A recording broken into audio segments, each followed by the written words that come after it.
tardes, bienvenidos a la cuarta charla de este primer ciclo de webinars organizado por el Departamento de Imágenes de FLENI. En esta ocasión vamos a hablar de imágenes en epilepsia con un particular enfoque en displasias corticales focales. Estaremos a cargo de esta sesión la doctora Paulina Yáñez, quien es actual subjefa del departamento y neuroradióloga con más de 25 años de experiencia en este tema. Ella nos va a hablar del estudio de las displasias corticales en resonancia magnética. Luego veremos la charla de la doctora María Mercedes Serra, quien es neuroradióloga, que en los últimos años se ha dedicado al estudio de inteligencia artificial y nos va a hablar de este tema. Y moderando la sesión, quien les habla, mi nombre es Nadia Stefanov y soy médica de staff del departamento. Primero les voy a hacer una breve introducción al tema, pasaremos luego a las charlas, posteriormente unas conclusiones como para que tengan algo para llevarse focal a la casa. Y terminaremos con un espacio para algunas preguntas que pueden ir haciendo en el transcurso de las charlas.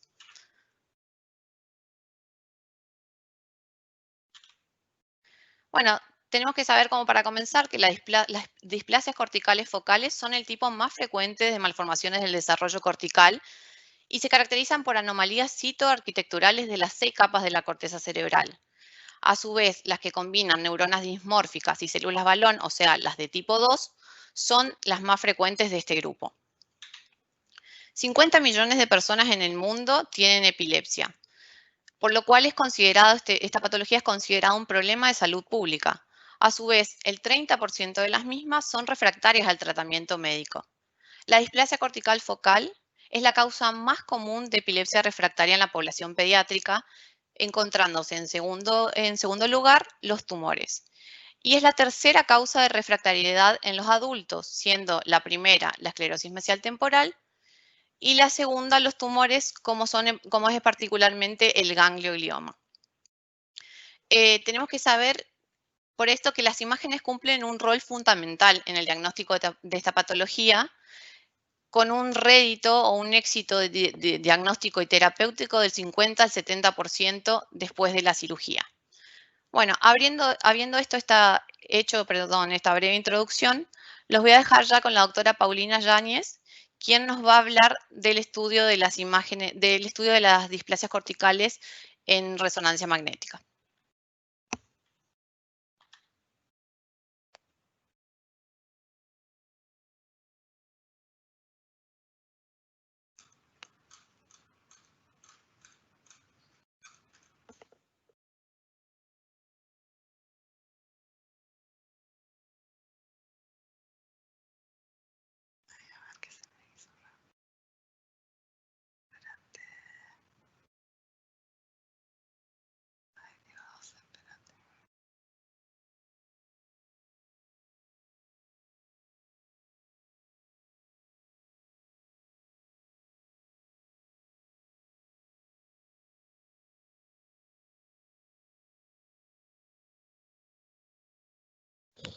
Hola, buenas tardes a todos.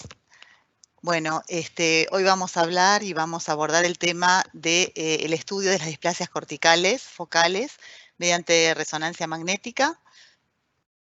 Primero quiero hacer un par de agradecimientos, en especial y en particular a todo el grupo de médicos que conforman el Departamento de Imágenes y en particular a los doctores Andrés Hualpa y la doctora Emilia Osa Sanz, que colaboraron en, en la producción de algunas de las imágenes que voy a mostrarles y compartirles, al Laboratorio de Neuroimágenes, al Centro de Imágenes Moleculares, dentro del Departamento de Neurología, al Servicio de Epilepsia y Unidad de Videoelectroencefalografía, al Servicio de Neuropediatría, de Neurología Cognitiva, en Neuropsiquiatría y Neuropsicología, al Servicio de Neuropatología y Biología Molecular, y dentro del Departamento de Neurocirugía, al grupo de neurocirujanos que abordan el tema de epilepsia.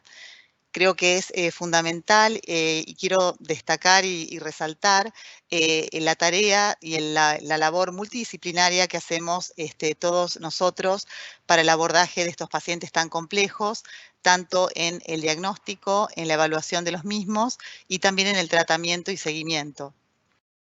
En esta charla la voy a dividir en más o menos 5 puntos fundamentales. Primero vamos a hacer unas breves consideraciones actuales de estas entidades.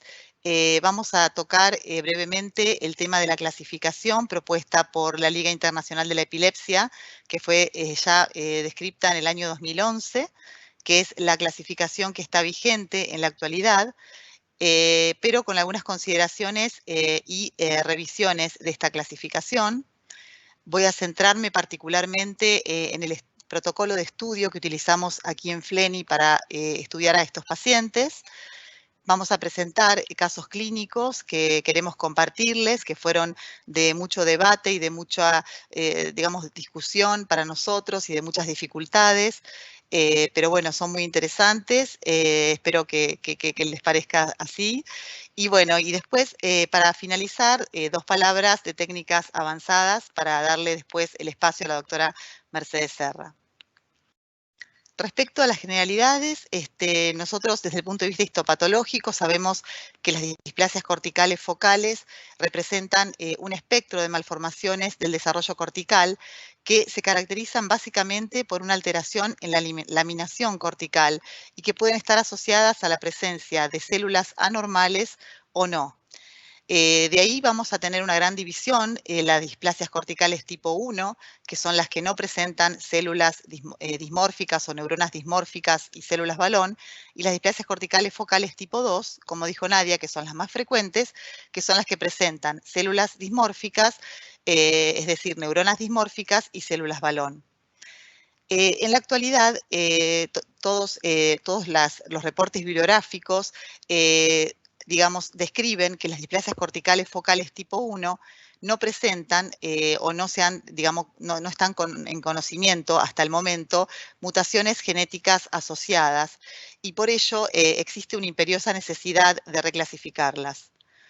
A diferencia y al contrario de las displasias corticales focales tipo 1, las displasias corticales focales tipo 2 y las megalencefalias displásicas, que son las antiguamente llamadas hemimegalencefalias, se han descrito asociaciones y alteraciones en la vía mTOR, que se caracterizan básicamente por una hiperactivación o una activación desmesurada en esta vía, en la vía de señalización del mTOR, que ocasiona un incremento de la biogénesis ribosomal y la elevación del ARN mensajero, que llevaría a un aumento en la proliferación de neuronas dismórficas. Estas mutaciones, cabe mencionar, que son en realidad somáticas, ocurren de novo y son en mosaico. Y que hoy por hoy, tanto las displasias corticales focales tipo 2A y B presentan mutaciones somáticas en genes específicos que están bien determinados y bien conocidos, así como también las hemimegalencefalias que presentan mutaciones ya descritas en determinados genes. No nos vamos a detener en esto por un tema de tiempo, pero sí quiero hacer mención a que las displasias corticales focales tipo 2 y las megalencefalias están más, digamos, orientadas en cuanto al diagnóstico molecular. Para hacer un breve repaso de la clasificación del ILAE, esta es una clasificación que fue propuesta por la Liga Internacional contra la Lucha contra la Epilepsia en el año 2011, y sobre la izquierda tenemos los distintos tipos de displasias corticales que ya conocemos. Esta es una clasificación puramente histopatológica, donde tenemos y conocemos todos la displasia cortical focal tipo 1, que se divide en A, B y C, la displasia cortical focal tipo 2, que se divide en A y B, y las displasias corticales tipo 3, que son las que están asociadas a otra lesión o una lesión principal, que se dividen en 4 tipos. No nos vamos a detener en esta clasificación histopatológica, pero sí quiero hacer mención a un paper que fue descrito en el año 2018 por el doctor Najm, que es el jefe de la unidad de neurología de epilepsia de la Cleveland Clinic, donde él propone una revisión o una puesta al día de la clasificación propuesta por el ILAE en el año 2011. Él considera que tanto las displasias tipo 2, A y B, son las displasias que están mejor caracterizadas por imágenes, por clínica y por estudios genéticos, pero sin embargo, él propone una revisión para poder introducir variantes genéticas dentro de la vía mTOR y para poder, digamos, puntualizar este tipo de variantes genéticas y sobre todo incluir como una nueva entidad a la displasia de fondo de surco. La displasia cortical focal tipo 1 también debería ser puesta al día, debiéndose considerar distintos marcadores biomoleculares que hasta ahora no han sido descritos, que expliquen los diferentes mecanismos fisiopatológicos de esta entidad. La única que está más descrita hasta ahora en la literatura y que se conoce un poco más el fenotipo clínico es la displasia cortical focal tipo 1A, pero la displasia cortical focal tipo 1B y C en realidad muchas veces tienen criterios histopatológicos ambiguos, con lo cual también se propone que se revea esta clasificación y tal vez de sacarlas en la nueva clasificación que va a estar basada tal vez en datos moleculares. La displasia cortical focal tipo 3 también necesita de ser revisada por la necesidad de buscar marcadores moleculares que se asocien a las mismas y para diferenciar sobre todo su etiología primaria de su etiología secundaria. Ahora, para centrarnos un poco, vamos a pasar al protocolo de estudio que nosotros realizamos en FLENI habitualmente todos los días. Nosotros direccionamos todos nuestros pacientes a los resonadores 3 Tesla y en realidad lo que se recomienda en las guías internacionales, tanto europeas como americanas, es de estudiar estos pacientes con bobinas que sean mayores a 8 canales y preferentemente de 32 canales o 64 canales. Nosotros tenemos la suerte que en FLENI podemos trabajar con bobinas de 32 canales, a los cuales le realizamos un protocolo específico de estudio y muy dedicado. Creo que es fundamental resaltar y destacar el valor de 3 secuencias que considero pilares para el estudio de epilepsia. Estas son el volumen FLAIR, el volumen T1 y el coronal T2 de alta resolución.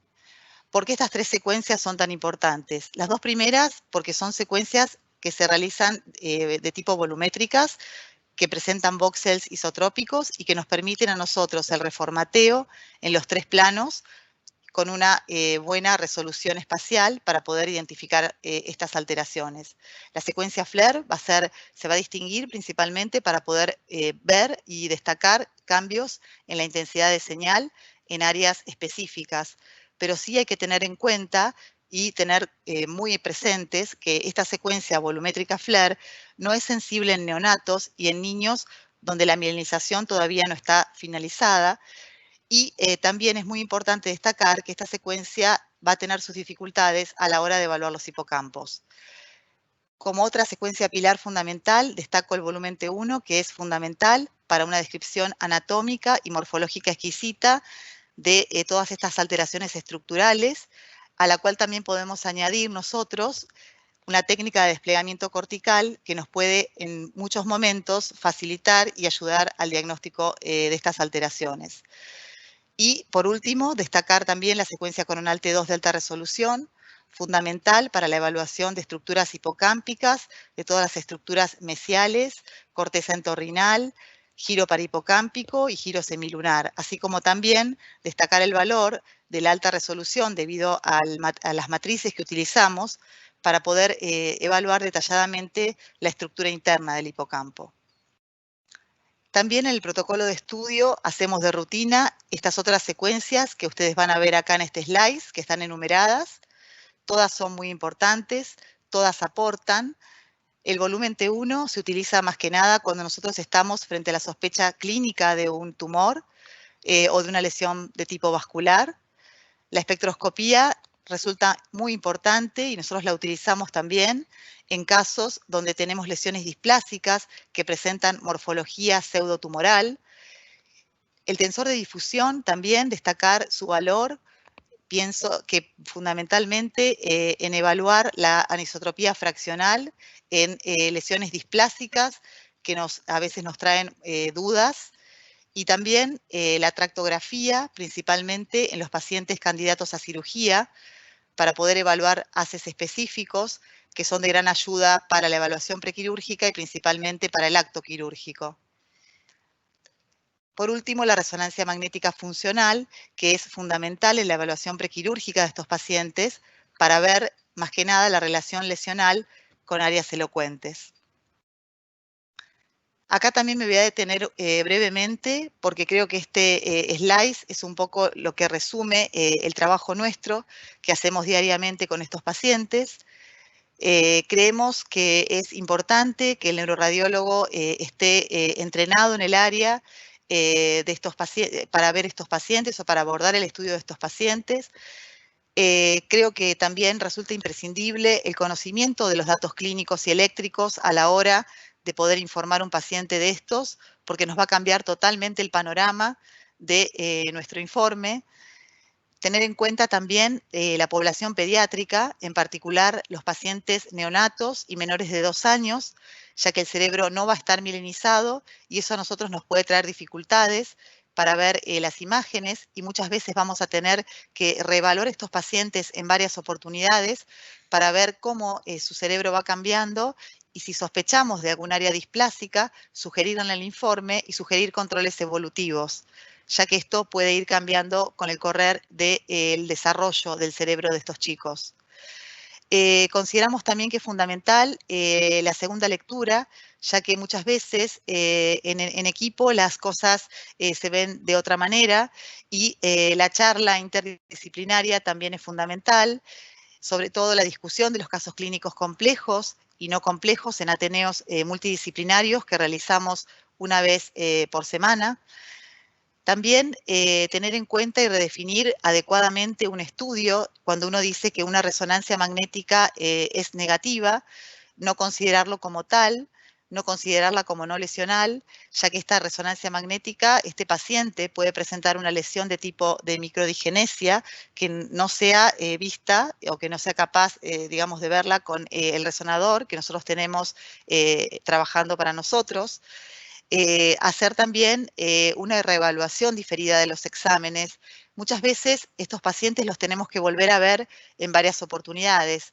Inclusive tengo la experiencia de haber visto casos clínicos hasta en 4 o 5 tiempos y haber encontrado cosas diferentes y haber podido sumar en el diagnóstico. Fundamental el trabajo en equipo y el poder escuchar al otro y la opinión del otro es, creo que es fundamental, lo hacemos habitualmente. Y principalmente recurrir a las técnicas avanzadas, como dijimos, la del tensor de difusión, los softwares específicos, tales como el FreeSurfer, que es lo que va a hablar la doctora Mercedes Serra en la charla siguiente, para el postprocesamiento, ya que estos pueden incrementar la sensibilidad diagnóstica hasta en un 70%. También destacar el gran valor y cada vez más de la evaluación multimodal, principalmente con la resonancia y la fusión con el PET, con FDG, y destacar el valor también del SPECT-ICTAL e INTER-ICTAL.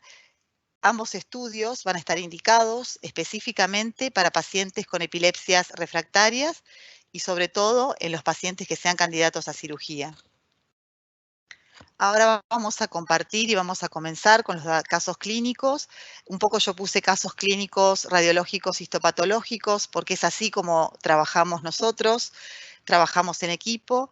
Así que vamos a comenzar con un paciente de 12 años, un niño de 12 años de sexo masculino, que presentaba retraso global del neurodesarrollo con crisis tónicas asimétricas de miembro superior derecho, que se alternaban con crisis atónicas, donde el electroencefalograma interictal mostraba una actividad epileptiforme multifocal a predominio del hemisferio izquierdo, y el electroencefalograma ictal demostraba polipuntas generalizadas, pero que eran predominantes a nivel de la región parietal izquierda.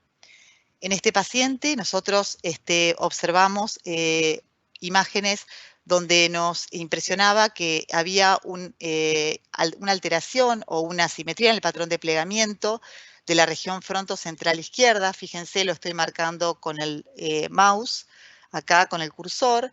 Fíjense en la región frontocentral derecha, qué asimétrica que es.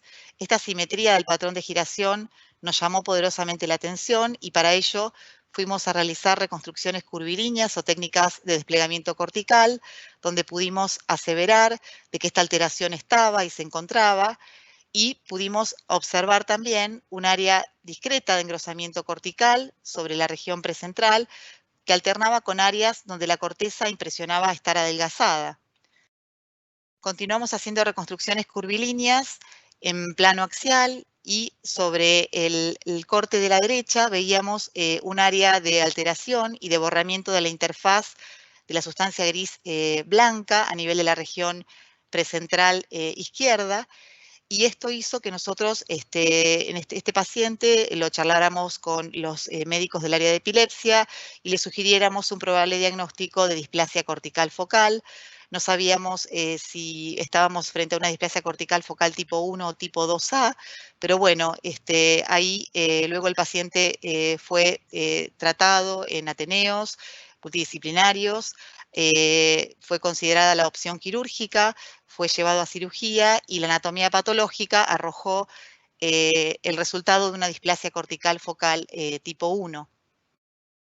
Así que bueno, resumiendo un poco, la displasia cortical focal tipo 1, quiero en realidad compartirles que es una displasia cortical que es de difícil abordaje para el neuroradiólogo, ya que muchas veces en las RM iniciales son normales, hasta en un 50% de pacientes, que los hallazgos radiológicos, como los describí recién, son muy sutiles, que hay que estar muy atentos principalmente a la parte clínica y eléctrica del paciente, y que, como dije antes, dentro de las displasias corticales focales tipo 1, hoy por hoy la displasia cortical focal tipo 1A es la que tiene más que nada un fenotipo clínico más descripto, ya que está asociada a epilepsia temprana en niños pequeños, por lo general con trastornos del desarrollo y con compromiso de grandes regiones cerebrales.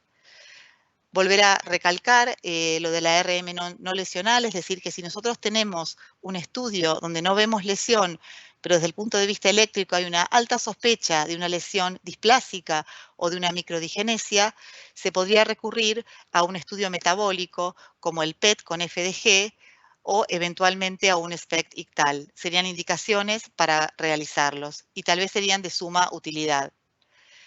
Este es un gráfico, un dibujo que hizo la doctora Emilia Ossa Sanz para nosotros, mostrando un poco las distintas alteraciones que podemos observar en la displasia cortical focal tipo 1, que fueron las que fueron descritas recientemente.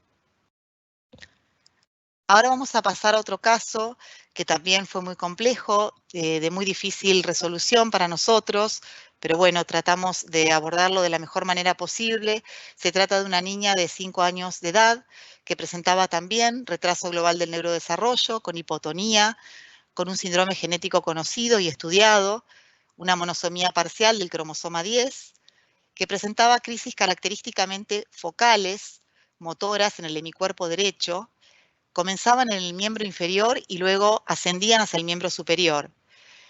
Y tanto la polisomnografía como el electroencefalograma ictal orientaban a un área sintomatogénica sobre el área frontocentral izquierda. Estos son unos videos que, bueno, traje para mostrar un poco cómo nosotros vamos evaluando a estos pacientes, y realmente en esta paciente nos generaba una gran duda el área frontocentral izquierda.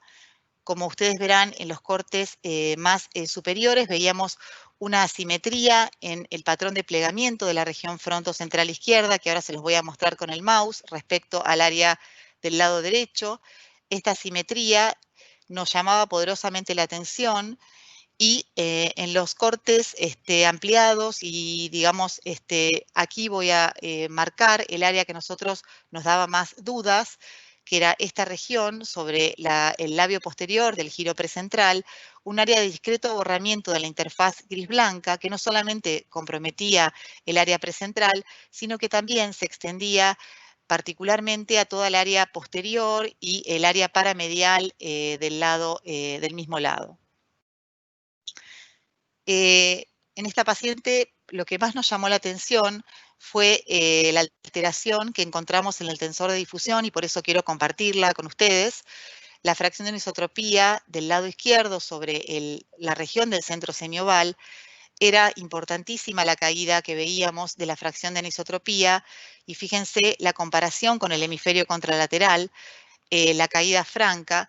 Y también cuando fuimos a obtener el mapa de colores a punto de partida del tensor de difusión, veíamos que existía una alteración en el patrón de distribución de las fibras y de los mapas de colores. Fíjense cómo las fibras que que cruzan de derecha a izquierda se agrupaban en esta región y presentaban un patrón totalmente diferente y, diríamos, errático respecto al hemisferio contralateral. Esto también nos reforzaba a nosotros la idea de pensar que en esa región hubiera una displasia. Como la paciente presentaba crisis tan refractarias, hicimos también una reconstrucción tractográfica en esta paciente, más o menos representando las fibras que pasaban por dicha región, las fibras del haz córtico-espinal.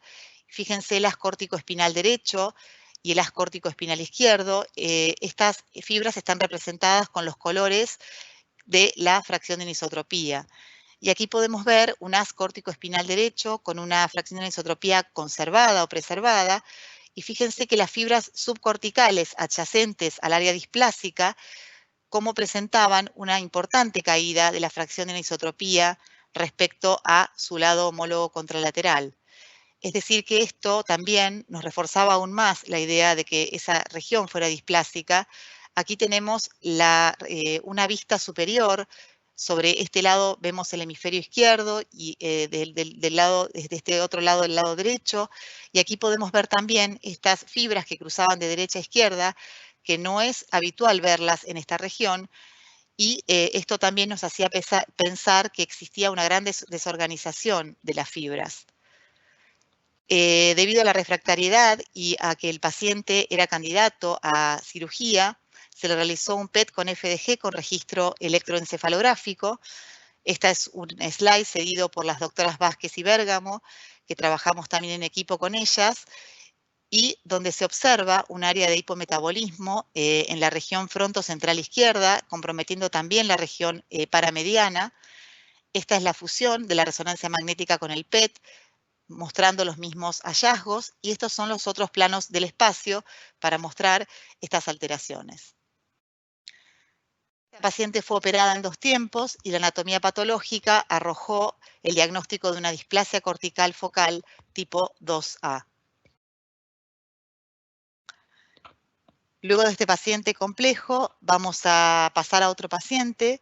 Se trata de una niña de 5 años de edad que debutó a los 16 meses con crisis motoras, de inicio focal también, con clonías palpebrales izquierdas, seguidas de una crisis tónica del hemicuerpo izquierdo, que luego se hacía bilateral. Llamaba la atención en esta niña los grandes episodios de cialorrea y frecuentes, los episodios de vértigo y de taquicardia. Esta niña también se catalogó como una epilepsia refractaria a múltiples esquemas terapéuticos, y tanto el electroencefalograma interictal como el ictal arrojaban un área probablemente sintomatogénica en la región frontotemporal a predominio del lado izquierdo. Aquí mostramos en el video también las imágenes más representativas del área frontotemporal e insular izquierda, donde a nosotros nos llamaba poderosamente la atención un área donde la corteza perdía un poco la interfase sobre la región insular anterior. Ahora voy a compartir con ustedes unas imágenes que están resumidas para que las puedan apreciar mejor. Veíamos sobre el lado izquierdo, donde estoy marcando con el ROI, tanto en el plano axial como en el coronal, que los pueden definir mejor, un área donde se borraba esa interfase, era muy sutil, pero bueno, este hallazgo realmente nos llamaba poderosamente la atención. Estas imágenes están ampliadas para que ustedes puedan ver estas alteraciones de la arquitectura y más que nada del borramiento de la interfaz gris-blanca. No encontrábamos otro hallazgo radiológico excepto este, y realmente eran muy sutiles los hallazgos desde el punto de vista morfológico, que también, o sea, contamos con un tensor de difusión para poder evaluar estas alteraciones, donde observábamos una discreta caída de la fracción de anisotropía, fíjense, sobre la región insular anterior, con una alteración en el patrón de la distribución de las fibras.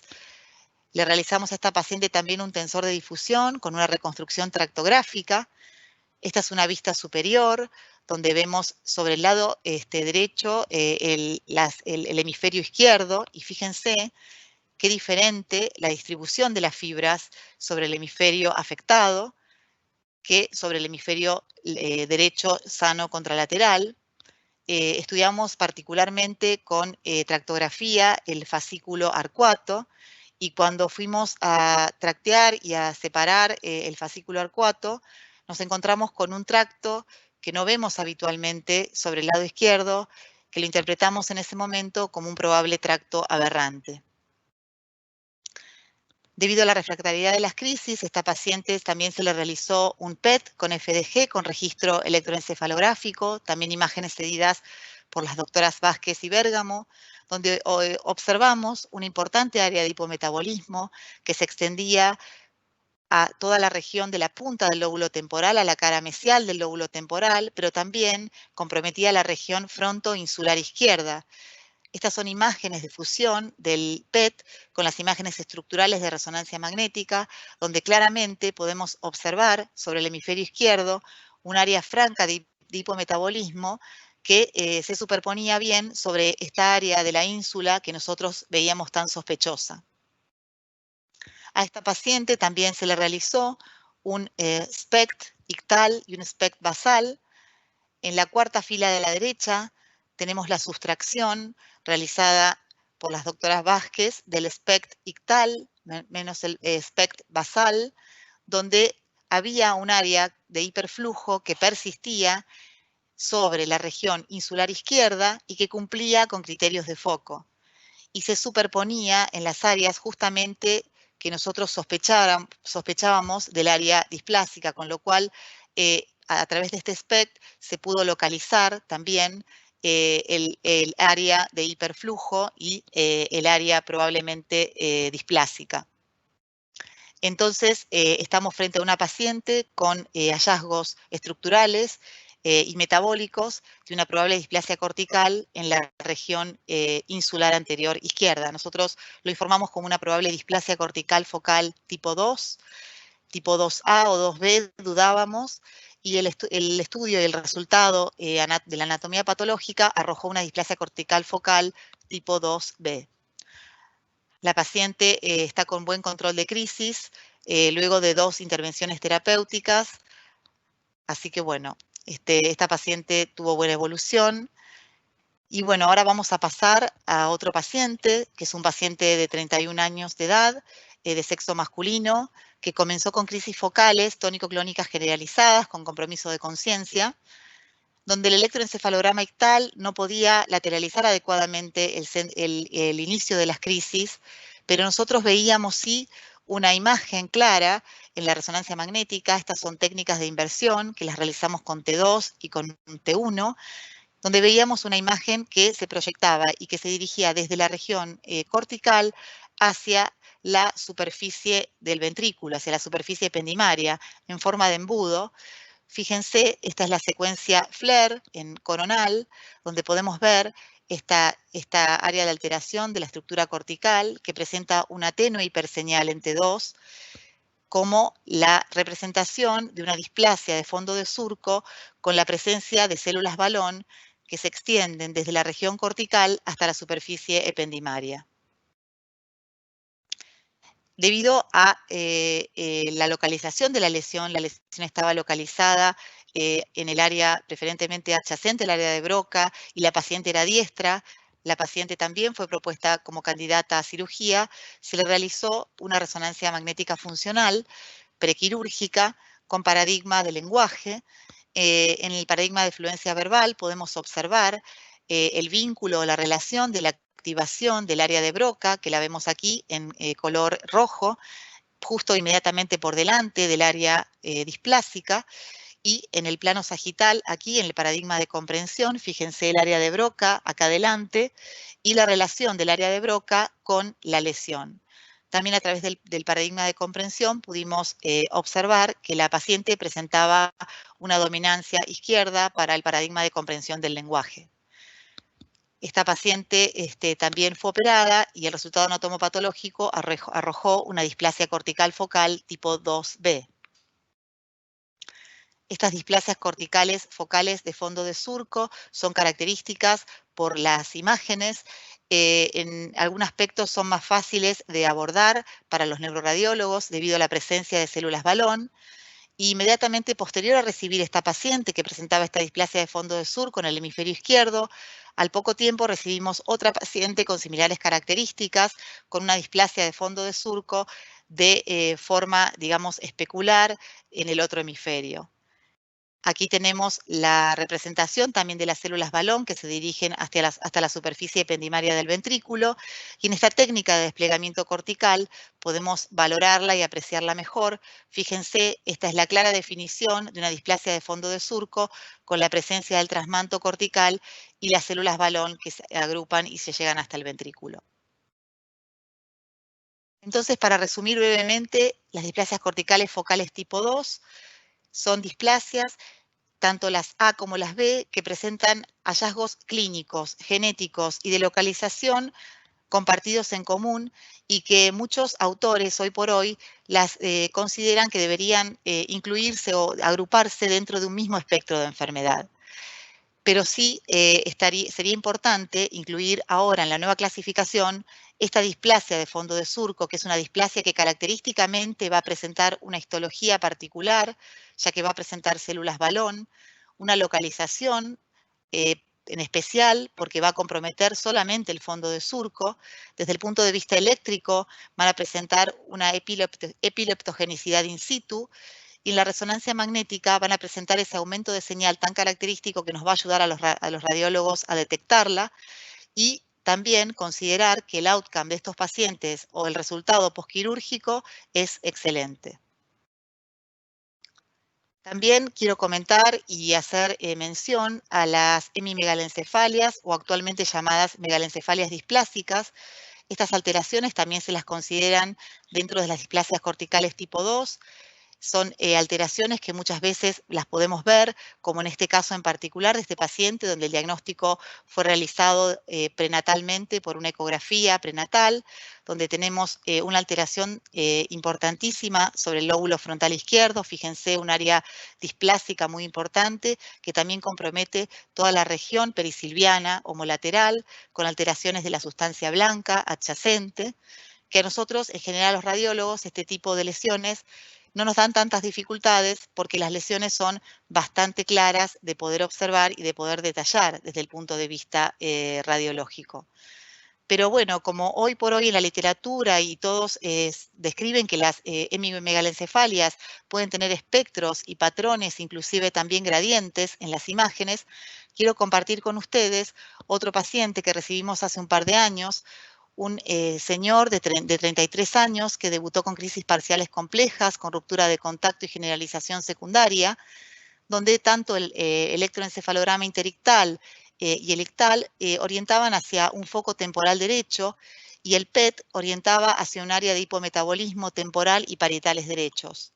En este paciente realmente tuvimos muchas dificultades para abordar el diagnóstico. Esto es un plano axial T2, donde veíamos nosotros una asimetría entre ambos hemisferios. No sabíamos si el hemisferio izquierdo era displásico o el hemisferio derecho tenía mayor volumen que el hemisferio izquierdo. Veíamos como que el hemisferio izquierdo en algunos sectores, sobre todo sobre la región de la convexidad, había áreas que parecían donde era un hemisferio más atrófico, donde había mayor demarcación de giros y de surcos, pero en realidad cuando fuimos a poner, digamos, el ojo sobre el hemisferio derecho, nos dimos cuenta que la arborización de la sustancia blanca era deficiente sobre el hemisferio del lado derecho, había una pérdida de la interfase gris-blanca muy clara, y nos impresionaba que el hemisferio derecho era más grande que el hemisferio izquierdo.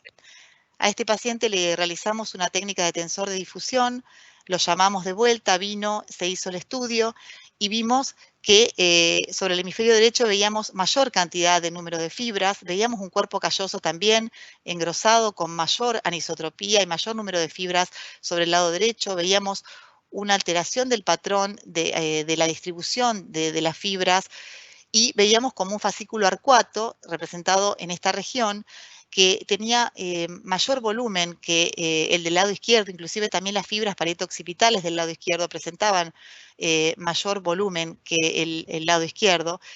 Por lo tanto, le hicimos una tractografía, pudiendo observar la representación tractográfica de todas estas fibras, Esta es una vista superior y para que no se confundan el lado derecho estaría acá sobre el lado izquierdo y veíamos que observábamos un importante incremento del número de fibras en el hemisferio derecho. Y frente a ello, nosotros postulamos el diagnóstico probable de una megalencefalia displásica. Este paciente no fue intervenido quirúrgicamente hasta el momento, pero bueno, estamos con ese diagnóstico probable y bueno, es lo que pensamos en este paciente.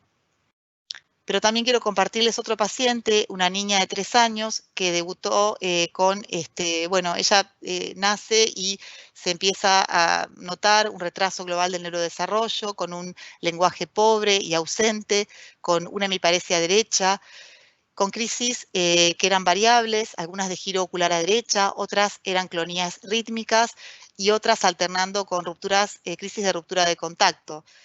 En el video electroencefalograma, durante el sueño, se observaron ondas lentas con espigas hemisféricas izquierdas a predominio del cuadrante posterior. Y en realidad en esta nena también lo que pudimos observar es que veíamos que la arborización de la sustancia blanca sobre el hemisferio izquierdo se iba perdiendo a medida que progresábamos, íbamos hacia las cortes más caudales del encéfalo, donde veíamos un importante borramiento de la interfaz gris-blanca. Veíamos un ventrículo izquierdo discretamente dismórfico y yendo hacia la prolongación del atrio ventricular lo veíamos con mayor volumen, y esta área de pérdida de la interfase gris-blanca se representaba y comprometía toda la región del lóbulo temporal y la región del lóbulo occipital. Por lo cual esta paciente, nosotros también propusimos un diagnóstico probable de megalencefalia displásica. La paciente hasta el momento no ha sido intervenida quirúrgicamente, pero nosotros también tenemos esa sospecha diagnóstica. Realmente similar al otro paciente, pero en este caso en una paciente de más corta edad. Y brevemente nomás para ir concluyendo, mostrarles unos ejemplos de casos típicos de displasias corticales tipo 3A, que son las displasias que se asocian a otras entidades. Este es un paciente con crisis tólico-clónicas generalizadas y episodios de miedo, con un electroencefalograma interictal con espigas temporales izquierdas. Realmente acá nos llamaba poderosamente la atención, el lóbulo temporal izquierdo presentaba menor volumen y fíjense en el plano coronal FLAIR veíamos un blurring, un borramiento de la interfaz gris-blanca muy marcado, con un lóbulo temporal realmente alterado y progresando en los cortes veíamos un área de esclerosis mesial temporal que comprometía todo el hipocampo, con lo cual estábamos frente al diagnóstico de una displasia cortical focal tipo 3A, es decir, una displasia cortical focal tipo 1, representada por estas alteraciones estructurales que vemos en el lóbulo temporal izquierdo, sumadas a la esclerosis mesial. A este paciente le realizamos un tensor de difusión donde pudimos observar una caída de la anisotropía sobre las fibras del tronco temporal, reforzando aún más nuestro diagnóstico. Y bueno, y ahora para pasar a otro paciente, es una paciente de 13 años con crisis temporales también del lóbulo temporal izquierdo, donde veíamos una importante área de alteración de señal en el lóbulo temporal. Veíamos que el lóbulo temporal presentaba un volumen diferente al lóbulo temporal del lado derecho. Teníamos una sospecha de que pudiéramos estar frente a una lesión de origen tumoral, glioneuronal. Le sugerimos la realización de contraste endovenoso y observamos un área de refuerzo focal sobre la región polar temporal izquierda, es este nódulo de refuerzo de contraste. Le hicimos una técnica de perfusión donde no vimos aumento del volumen sanguíneo cerebral relativo y nosotros propusimos el diagnóstico de un probable ganglioglioma con una displasia cortical focal asociada que fue corroborado histopatológicamente. Esta niña tiene un ganglioglioma con una mutación del BRAF B600 asociado a una corteza displásica adyacente. Luego, para mostrar este otro caso, es una paciente que tiene también crisis del lóbulo temporal, ruptura de contacto, aura epigástrica, con una alteración de más que nada de la región amigdalina del lado derecho. Nos llamaba poderosamente la atención el tamaño de la amígdala temporal derecha. Cuando realizamos la secuencia SWAM veíamos un área focal que pudiera estar vinculada a un cavernoma. Cuando hacemos el contraste vemos un área focal de refuerzo, la cual interpretamos como un probable angioma venoso asociado. Y en esta imagen que les voy a compartir, ampliada, podemos ver la displasia amigdalina y el cavernoma, es decir, que estaríamos frente a una displasia tipo 3C de la clasificación de Lilaes, es decir, una displasia cortical asociada a una malformación vascular. Y para finalizar, las displasias corticales focales tipo 3D, que son las que se asocian con alguna alteración estructural en la vida postnatal. Esta es una paciente o prenatal portadora de una ulegiria, con crisis también refractarias, con una encefalopatía crónica no evolutiva, y sí con una lesión de aspecto ulegírica sobre la región parietal del lado derecho, adyacente a un área de cambios de señal y borramiento de la interfaz gris-blanca, con lo cual también propusimos el diagnóstico de una displasia cortical focal tipo 3D. Esta paciente todavía no ha sido operada, está respondiendo al tratamiento médico, así que está en control.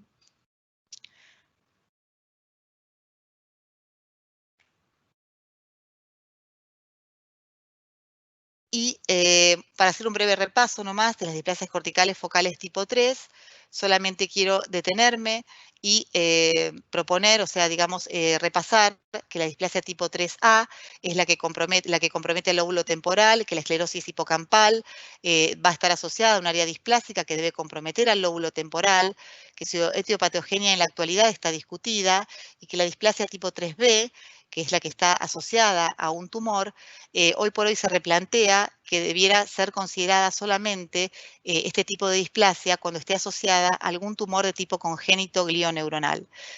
Hoy por hoy, estas displasias también se proponen que tal vez tengan que ser reclasificadas en un futuro. Y para culminar, para dar también la palabra a la doctora Mercedes Serra, 2 palabras de la resonancia 7 Tesla. Hoy por hoy hay muchos estudios que avalan el 7 Tesla, ya que el 7 Tesla también se aprobó desde el punto de vista clínico para el estudio de pacientes, que avalan el rol de 7 Tesla en los pacientes donde en equipos 1.5 o 3 Tesla las resonancias son negativas, ya que hasta en un 30% de pacientes podemos ver lesiones displásicas o microdigenesias que no veíamos con los otros campos magnéticos. Y esto se debe a que ellos presentan una mayor resolución espacial, mejor relación señal-ruido, mayor contraste, se reducen los tiempos de adquisición de imágenes y tienen muchas veces la capacidad de reducir la necesidad de utilizar contraste. Y acá quiero compartirles 2 imágenes de displasias corticales focales estudiadas con 7 Tesla. Son imágenes extraídas de la literatura y fíjense, esta es una displasia cortical focal de Drasmanto muy sutil y esta es otra displasia cortical focal tipo 1. Fíjense las alteraciones estructurales, cómo se ven, la posibilidad de poder detectarlas adecuadamente y para finalizar una imagen con 7 Tesla de polimicrogiria, un diagnóstico tan difícil para nosotros los neuroradiólogos hoy por hoy, y fíjense la resolución para poder observar estas imágenes. Bueno, yo quiero agradecerles a todos por su participación y su presencia y quiero darle la palabra y cederle la palabra a la doctora Mercedes Serra.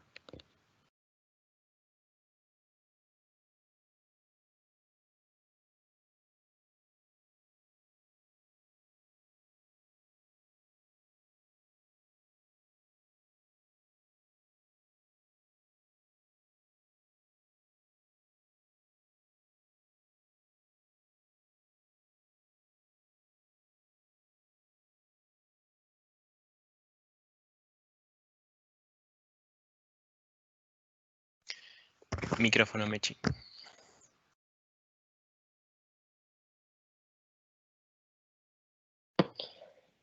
Ahí está, mil disculpas.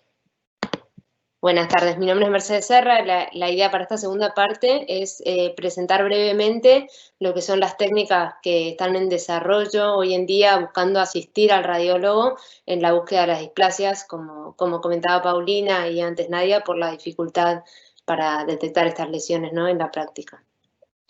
Es importante resaltar que todas estas herramientas de las cuales voy a hablar ahora son herramientas que están en investigación, que asisten pero no son concluyentes por sí solas y como todo siempre deben interpretarse en contexto clínico radiológico para una adecuada interpretación.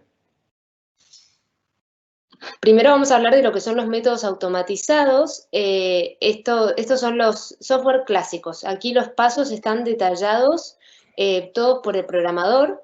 Los análisis más que nada están basados en medidas de intensidad y superficie para lo que son todos los software basados en superficie y los basados, lo que es morfometría basada en voxel y en superficie. Y luego medidas de intensidad y densidad de tejido intravoxel para estos segundos. Mercedes, no se ve tu pantalla compartida. Perdón.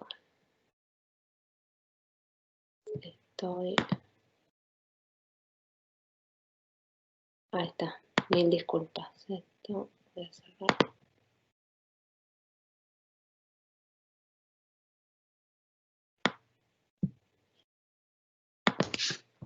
Ay, disculpa.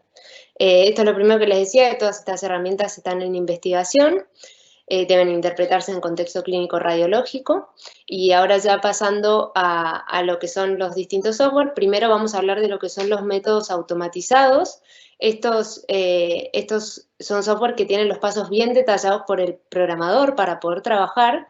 Los análisis están más que nada basados en medida de intensidad y superficie, para lo que es morfometría basada en superficie, y luego para el segundo software que más se usa en este sentido, que es morfometría basada en voxel, se usan técnicas más que nada de intensidad y densidad de tejido intravoxel. Para lo que es morfometría basada en superficie, el estado del arte de FreeSurfer, aquí lo que se utiliza es más que nada evaluación para evaluar parámetros corticales de displasia cortical focal. Tenemos medidas de espesor cortical, de gradiente sustancia gris, sustancia blanca, de mapas de profundización y de superficialidad de surcos.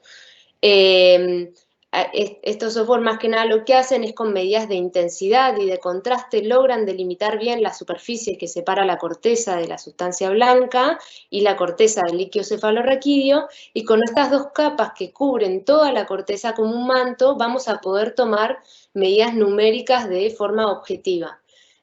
Como ser el espesor cortical, tomando las medidas, las distancias entre estas superficies en los distintos puntos, medidas, cambios de gradiente, midiendo intensidades por encima y por debajo de estas superficies, viendo qué tan abrupto o qué tan suave es este cambio, y luego medidas de patrón de surcos, delimitando una línea media que recorre el manto cortical, y midiendo la distancia de cada uno de estos puntos de las superficies hacia esa línea media.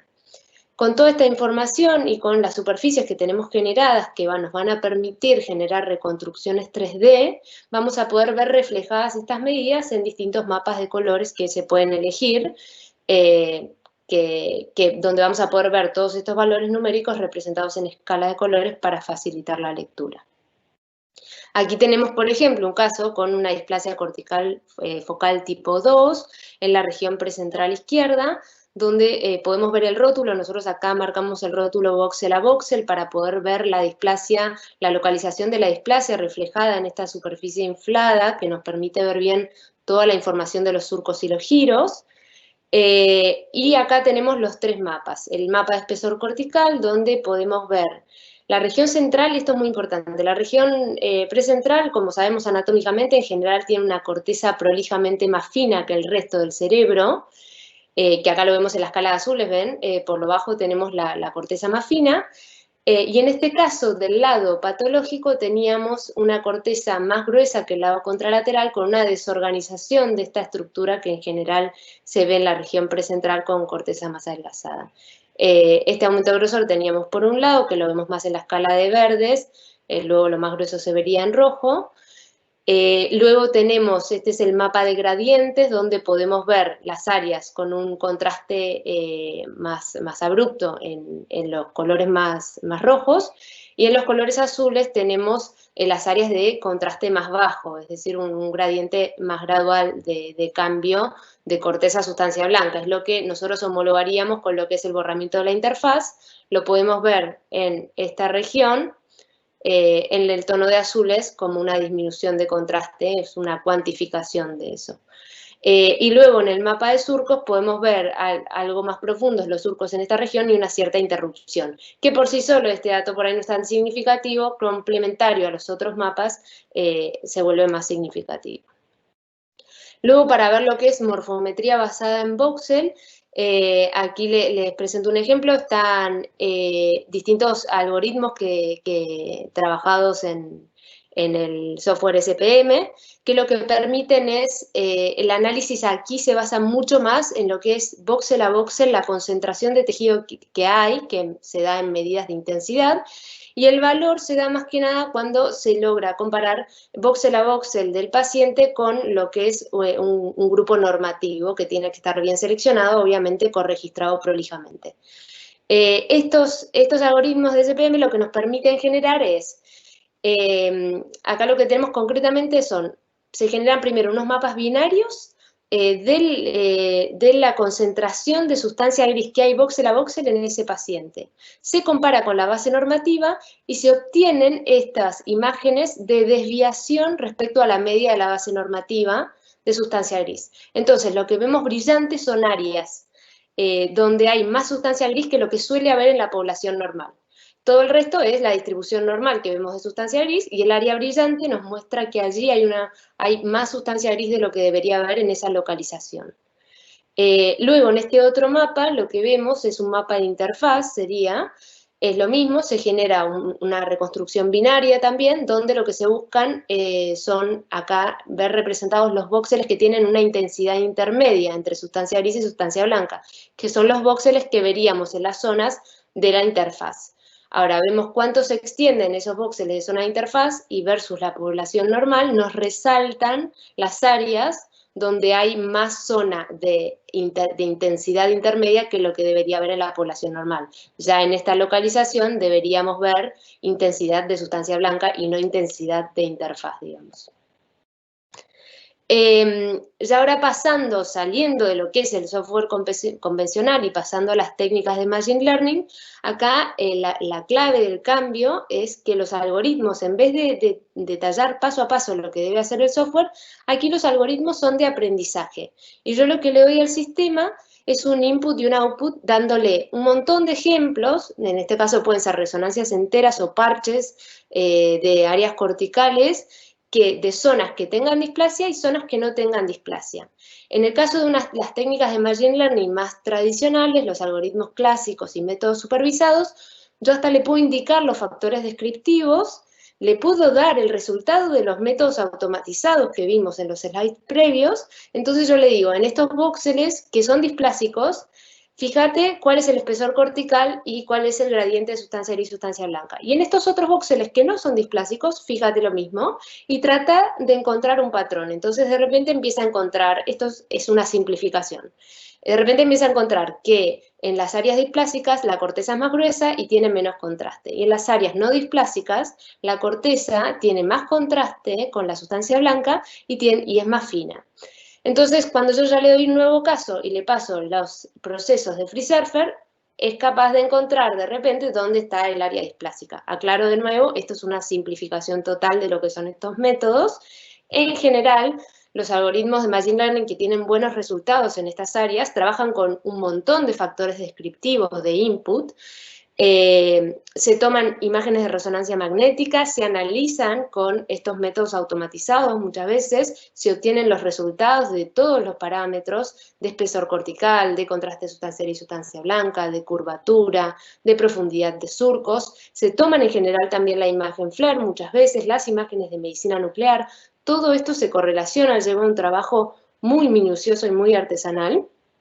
Se usan estas técnicas de Donut que nos permiten comparar los parámetros del sector displásico con el tejido alrededor para darle más valor a estas medidas. Se hacen correlaciones de asimetría también para también sacarle más provecho a estas medidas de espesor cortical, de contraste y demás, si la comparamos con la región homóloga contralateral.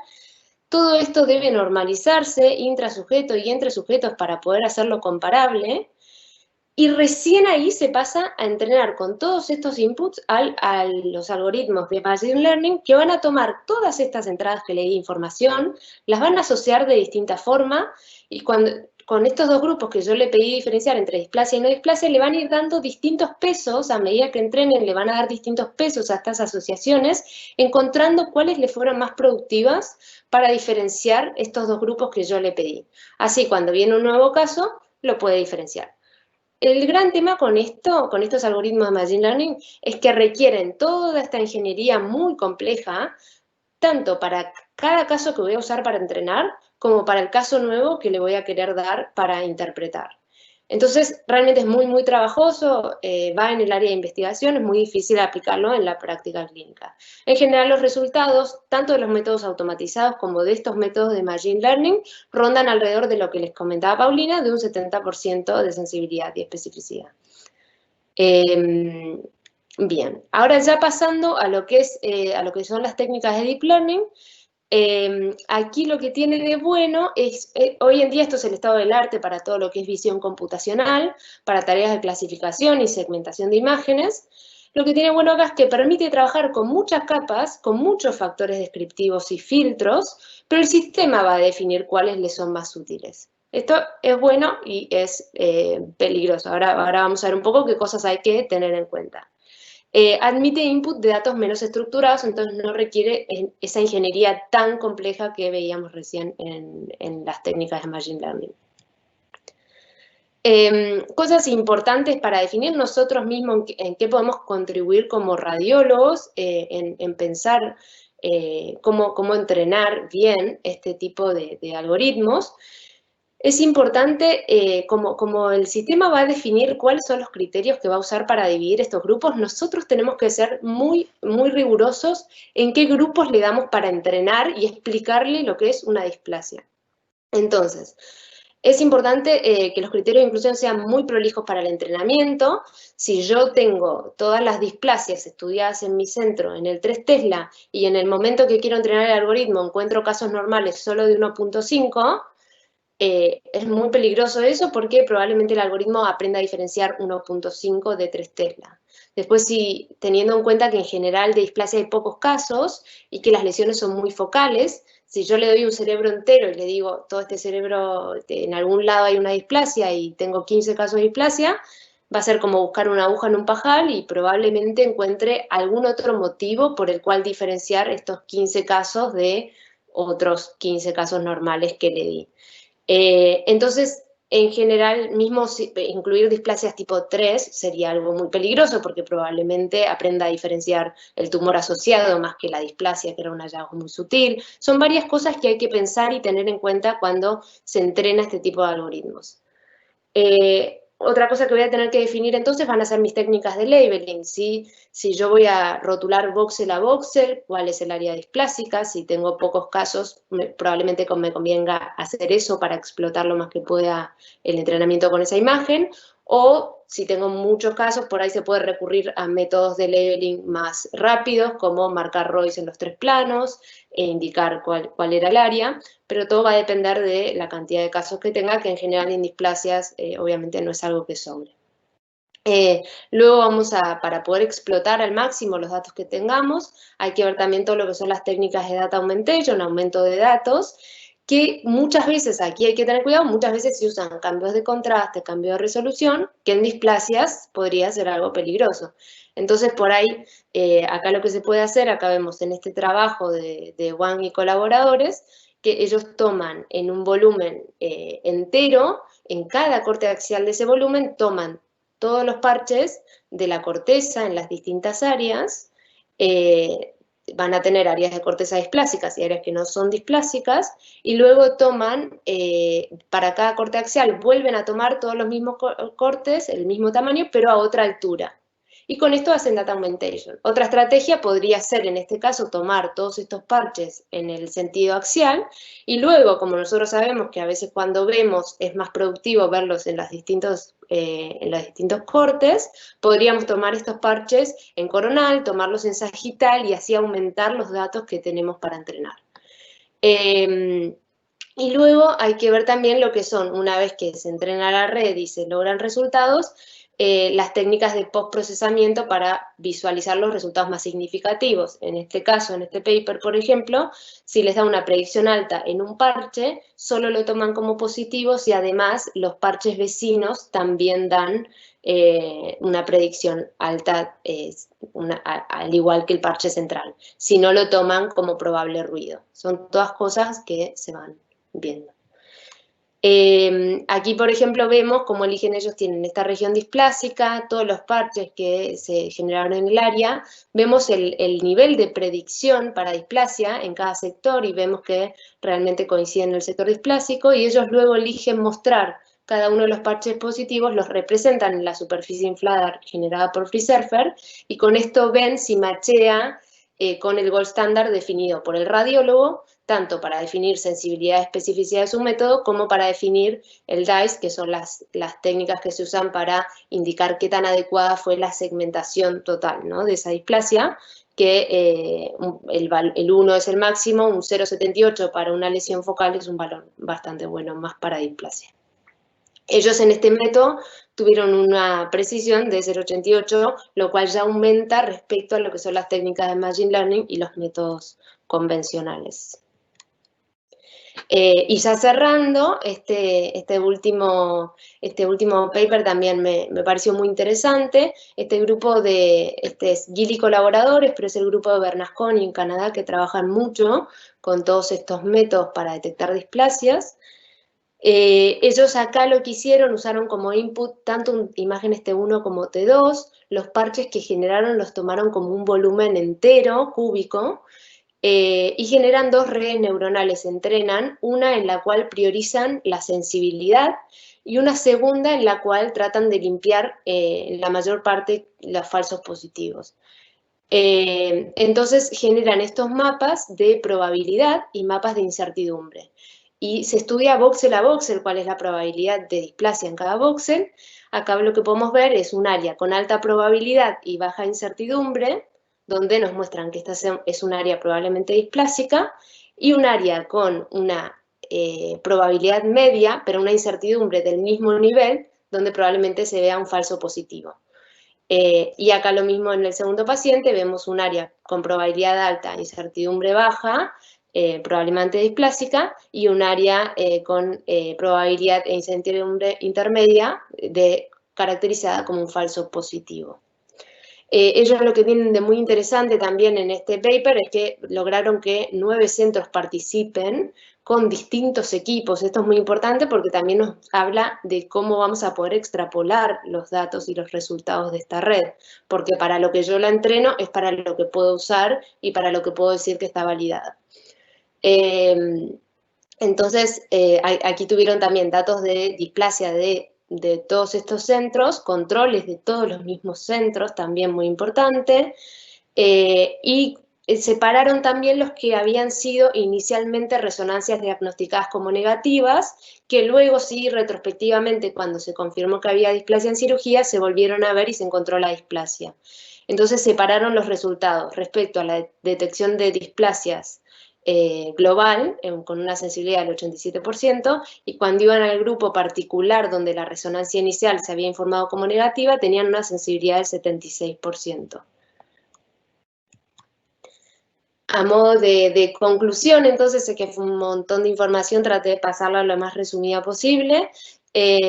Lo que tenemos entonces de métodos de segmentación automatizada son más que nada lo que es morfometría basada en voxel y morfometría basada en superficie. Aquí los pasos están detallados por el programador y permiten obtener de forma muy prolija datos bien objetivos. Las técnicas de Machine Learning son técnicas supervisadas más que nada con las que se trabaja para la detección de displasias y utilizan sobre todo datos extraídos de estos software de segmentación de métodos de segmentación automatizada, así como de las imágenes de resonancia magnética y medicina nuclear para generar algoritmos de predicción con estos inputs. Requiere una ingeniería más compleja de los datos. Y luego tenemos las técnicas de Deep Learning que permiten un análisis más complejo con datos menos estructurados como input. Esto es especialmente importante acá, como dijimos, ser muy prolijos con los datos usados para el entrenamiento y la validación de todos estos algoritmos. Lo cual es importante tener en cuenta que en displasia es algo complejo de obtener en cantidad y obtener una buena validación. Así que siempre es bueno hacer una lectura bien crítica de cómo está entrenado y validado el algoritmo que queremos evaluar. Bueno, muchas gracias. Ahora le voy a ceder la palabra a Nadia Stefanov, así puede seguir con la parte de preguntas.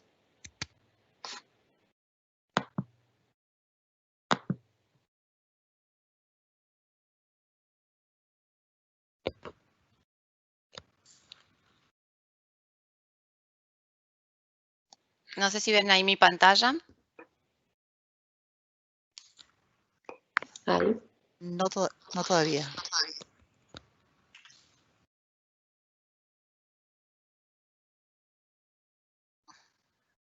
Esperen un segundito.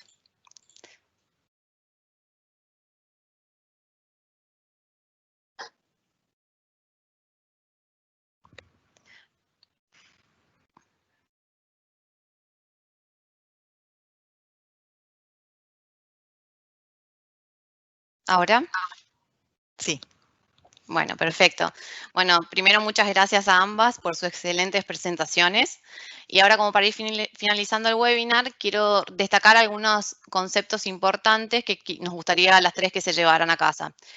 Respecto a la resonancia magnética, hay que tener en cuenta, que de hecho ya hubo un par de preguntas al respecto, que hay tres secuencias que son fundamentales, que son el volumen T1 y volumen FLIR, en el caso de que tengamos un resonador 3 Tesla, que tienen que ser de cortes de 1 milímetro, isotrópicos, o sea, que nos permitan una reconstrucción multiplanar sin pérdida de calidad de imagen, y el coronal T2 de alta resolución de 2 milímetros de espesor y angulado a los hipocampos. También contamos con técnicas avanzadas como son el tensor de difusión, que nos ha pasado en la práctica diaria inclusive de muchas veces ver que encontramos una caída de la fracción de anisotropía en cierta región de la sustancia blanca y buscando retrospectivamente en las imágenes morfológicas, ahí vemos alguna alteración sugestiva de una displasia. La espectroscopía, que también recién preguntaban, y que no la usamos en el 100% de los casos, no la usamos de rutina, pero que muchas veces es una herramienta más para definir, en el caso, por ejemplo, de una displasia pseudotumoral, si eso es realmente displasia o es tumor. La resonancia funcional es indispensable y fundamental en el estudio del paciente prequirúrgico. ¿Para qué? Para ver cuánto está de algún área elocuente la lesión, que inclusive si está a menor de 10 milímetros, eso obliga al neurocirujano ya a usar electrocorticografía intraoperatoria. También es fundamental para definir la lateralidad del lenguaje, lo cual nos va a dar nos va a ayudar a saber cómo va a ser el pronóstico de ese paciente luego de la cirugía. Si tenemos una resonancia realizada en un equipo 1.5 o de menor teslaje y esta es negativa, resulta mandatorio reevaluar al paciente ese en 3 Tesla y en lo posible utilizando una bobina multicanal de 32 en lo posible. Esta evaluación a su vez tiene que estar hecha por un neuroradiólogo que esté experimentado en el área, con una segunda lectura, como les comentaba la doctora Yáñez, y que cuente también con tiempo para dicha lectura, porque son estudios que llevan de tiempo de evaluación. Es fundamental contar con los datos clínicos y eléctricos, que son orientadores al momento de realizar el diagnóstico. Si la resonancia es negativa, ahí es cuando recurrimos al PET y al SPECT, e incluso también se usa mucho cuando hay una discordancia entre lo clínico y electrofisiológico y lo que vemos en las imágenes cuando estas son positivas. Y fundamental el manejo multidisciplinario, que es en definitiva la clave del éxito en estos pacientes. Respecto a la inteligencia artificial, en los últimos años se han desarrollado distintos software de análisis automatizados que se basan en el análisis de superficie, de intensidad de señal y de texturas. Son importantes en la detección de displasia cortical focal, sobre todo cuando la resonancia es negativa, Si bien asisten, todavía no son concluyentes en la práctica clínica, como lo decía Mercedes previamente, y la ventaja que tienen con la displasia cortical focal es la ventaja de poder comparar estos datos con el hemisferio contralateral. Finalmente, como conclusión final, queremos que sepan que un diagnóstico temprano de esta patología y posterior resección quirúrgica completa va a tener una mejora en el paciente en lo cognitivo, conductual, intelectual y psicosocial, generando así un cambio radical en la calidad de vida del mismo. Bueno, muchísimas gracias a todos por su atención. Les dejamos el mail y esta foto que representa que representa el abordaje multidisciplinario de estos pacientes, del que formamos parte neurólogos, neurocirujanos, neuropediatras, neuroradiólogos, la gente del laboratorio de imágenes, de neurofisiología, y la gente de neuropatología. Así que, bueno, ahora vamos a dejar un pequeño espacio para responder algunas preguntas. Y les dejamos también la bibliografía por si la quieren consultar.